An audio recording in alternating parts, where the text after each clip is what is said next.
Hey guys, so I'm printing this thing called a ratchet ring. Look at all these pictures of it.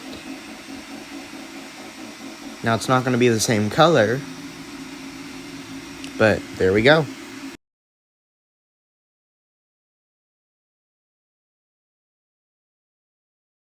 Yeah, buddy.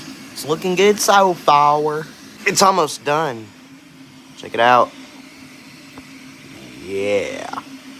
Just about there. Printer extruder at the top.